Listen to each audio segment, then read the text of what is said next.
what evidence outside of the Bible do we have that God exists? So excuse me, guys, we're going to start off with the questions about God first. So, all right, I know your Bible says that God exists, but I don't believe in your Bible.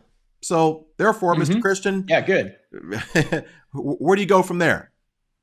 That's great. Yeah. And what we do on a college campus, we talk about, that's one of the big questions we talk about, does God exist? And I normally talk about three arguments for God, or three pieces of evidence for God. The first is that the universe had a beginning, Alan, that there was a beginning to space, time, and matter. And even atheists admit this. I mean, even Stephen Hawking, who was the top physicist in the world until he died about 4 years ago, said this: almost everyone now believes that the universe and time itself had a beginning at the Big Bang. In other words, there was a starting point for space, time, and matter. And so this is not even controversial anymore. People are admitting this. The only thing that's controversial, Alan, is what caused the beginning, right? And so it seems to me that if space, time, and matter had a beginning, then whatever created space, time, and matter can't be made of space, time, and matter. In other words, the cause must transcend space, time, and matter. So the cause must be spaceless, timeless, immaterial, powerful to create the universe out of nothing, personal in order to choose to create. You might say, well, why personal? Because to go from a state of nothingness to a state of creation, someone had to make a choice, and only persons can make choices. You know, impersonal forces don't make choices. Gravity doesn't decide to pull something to the ground, right? It just does it.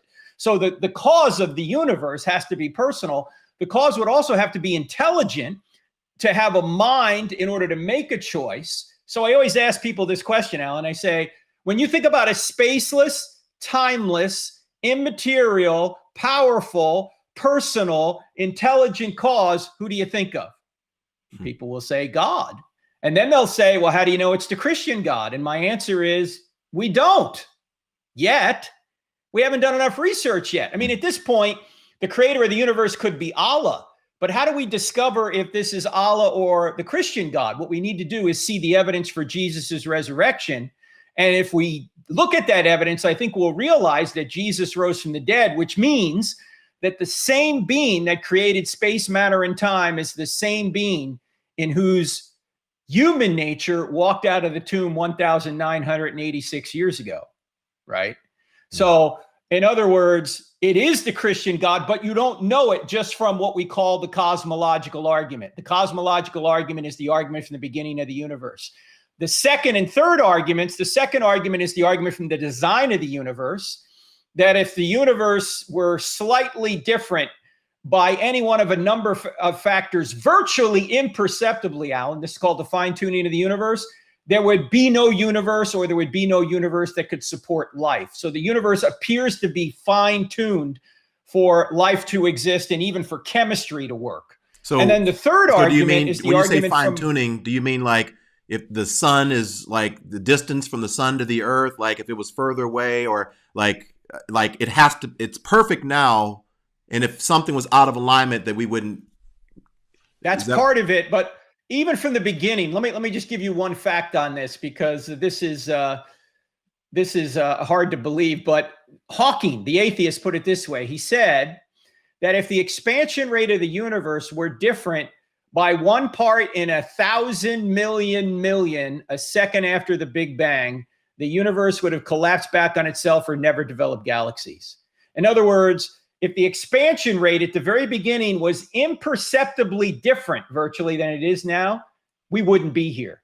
Now, what caused that expansion rate to be precisely what it needed to be? Seems to me the same being that created space, time, and matter is the same being that fine-tuned the expansion rate so we could be here today. So from the very beginning, the universe is fine-tuned, which means you can't say, well, by chance it evolved. No. This is how the expansion rate began at the creation point. And if it were different then or different now, we wouldn't be here. So part of what you said is true, but even from the very beginning, it's true. So the fine tuning shows also that the creator has to be a very intelligent and powerful being in order to fine tune the universe to be as fine-tuned as it is. And that's just one of about a dozen different things that you can look at and say, if any one of those were imperceptibly different, we wouldn't be here. Hmm. Okay. And then I Oh, the think you were third, third. sorry, Yeah, the third. third one. Yep. Yeah, the third argument is the moral argument. And the moral argument says if there's one thing morally wrong out there, just one, like it's wrong to torture babies for fun, or it's wrong to murder 6 million people in a Holocaust, then there has to be a God. Why? Because if there is no God, then everything's just a matter of opinion. That would be just your opinion against a baby torturer's opinion, or your opinion against Hitler's opinion. But we all know, Alan, those things aren't just a matter of opinion, that it's really wrong to torture babies for fun. It's really wrong to murder people. If that's the case, there must be a standard beyond us who is the standard of goodness, righteousness, and justice. And any deviation from that standard is what we would call evil. That standard is what everybody knows to be God. If God doesn't exist, you can't say that murder's wrong. You can't say racism's wrong. You can't say slavery's wrong, or rape is wrong, or theft is wrong. It would be just your opinion. And yet we know it's not just a matter of opinion. So the interesting thing, Alan, about these three arguments, here's what you get if you unpack these arguments completely. You get a spaceless, timeless, immaterial, powerful, personal, intelligent creator who created all things and sustains all things, and he's moral at the same time. And these are the attributes of the God of the Bible, and we haven't even opened the Bible yet. So just from those three arguments, which is called natural theology, that God has revealed himself in two books, the book of nature and the book known as the Bible. Just from the book of nature, we can see a being like God exists without even opening the Bible. Okay. Wow. Wonderful, man. That a great, great answer. Now I'm going to push back a little bit and ask a question here. What might an atheist say in response to that? Right? Someone who's a skeptic or an atheist, and obviously we don't have to do this for every one of the questions, but what you've presented a great argument, but what should we as Christians be ready for if we're talking to somebody so that we're not caught off guard? What might they say in response to what you said? Probably the biggest response to what I just said regarding the cosmological argument and the design argument, the fine tuning, is they will say there's a multiverse out there. Multiverse meaning we're not the only universe, that there are trillions of other universes out there, and ours just happens to be the one that looks designed, even though it really isn't. It's just the luck of the draw, so to speak. Okay. Now, keep in mind, Alan, that nobody thought of the multiverse was a possibility before the fine tuning argument was discovered about 50 or 60 years ago. This is kind of a desperate atheistic attempt to avoid the obvious. Even Christopher Hitchens, I don't know if you remember him, but Christopher Hitchens was a brilliant British atheist who sounded more brilliant than he was because he had a British accent. I had a couple of debates with him, and even he admitted the fine-tuning argument is the best argument that the theists have, and he didn't have an answer to it. The fine-tuning argument is so persuasive to most people that they say there's got to be some sort of intelligence out there. But many atheists are trying to avoid that by claiming there are other universes out there, other universes they can't detect. It's a total faith position. And even if these other universes did exist, Alan, they still don't get rid of the need for a creator, because you could simply ask the question, well, where did these other universes come from?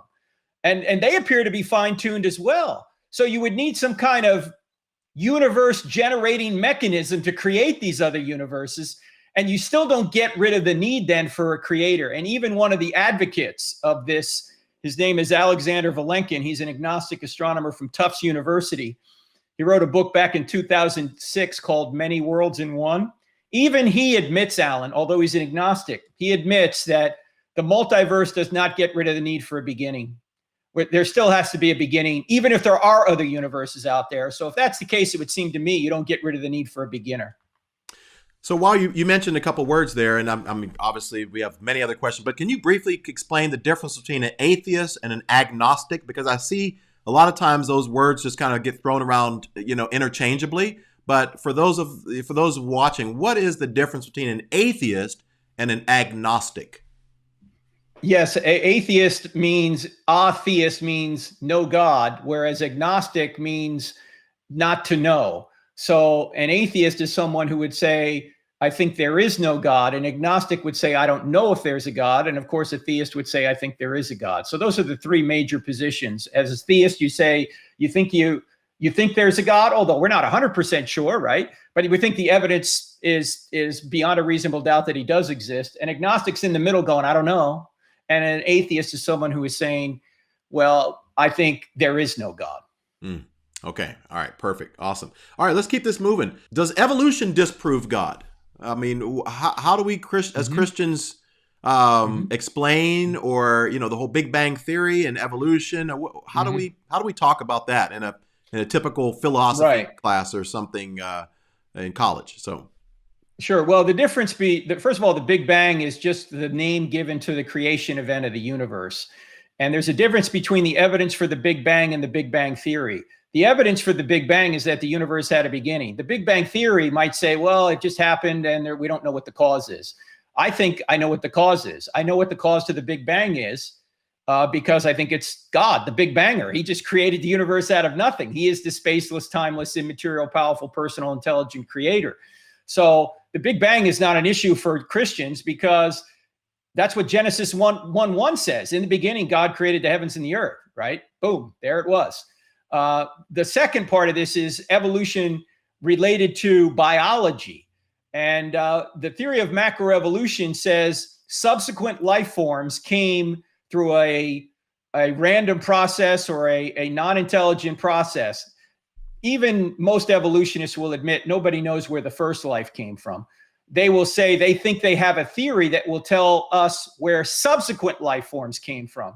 Now, I don't have time to get into all the problems with that right now. I wrote a book called Stealing from God, Why Atheists Need God to Make Their Case. There's a chapter in there on this question that they can get into if they want to go further. But let me say that even if the macroevolutionists are true, first of all, let me just say there's two kinds of evolution. There's microevolution, that's adaptation within a type, like how do finches have different beaks depending on the weather? That's what Darwin discovered, or how did different kinds of dogs evolve? They're still dogs, but you've got dogs as small as a Chihuahua, as large as a Great Dane. They're still dogs. Macroevolution is the idea that one type can become another type. That maybe a reptile can become an amphibian could ultimately become a bird. They're totally different types. And we can argue all that all day about whether or not that's true. I don't think it's true. I think there's too much evidence against it. But let me say this, Alan, even if it isn't true, it doesn't disprove God.